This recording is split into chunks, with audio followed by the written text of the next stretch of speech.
There are a few things worth noting before we move on though. First, notice that if you didn't see these few lines up here, then when we got down here, we wouldn't have any idea what kind of value each variable held.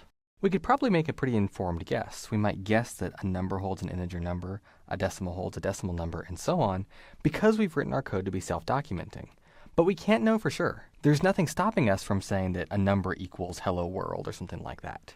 We can do that, we just really shouldn't. But the important thing is that nowhere in the lines where we're declaring these variables are we saying explicitly a number is going to hold an integer, or a decimal is going to hold a decimal number. The only reason a number holds a number or an integer number is because an integer was assigned to it. The only reason a decimal holds a decimal number is because a decimal number was assigned to it.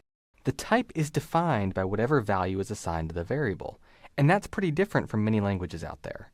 Some languages like Java, you actually have to say, hey, a number is going to hold an integer, and here's the integer it will hold. In Python, we say that a number holds an integer just by saying that its value is some integer, like -2.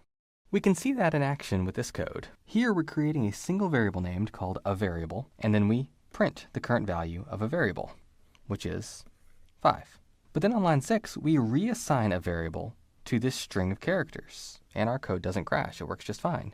And then when we print it on line 8, it prints the message, I'm not an integer anymore. We've changed the type of the variable called a variable. When we printed a variable on line 4, it had the type integer because the value that was assigned to it was an integer. When we printed a variable on line 8, its type was string because we had assigned it a string. So it takes on the type of whatever value is assigned to it. And if we change the type of the value assigned to it, then the variable changes type as well. And again, that's one of the things that makes Python a little bit unique. In most languages I've encountered, from Java to C Sharp, you have to define types explicitly.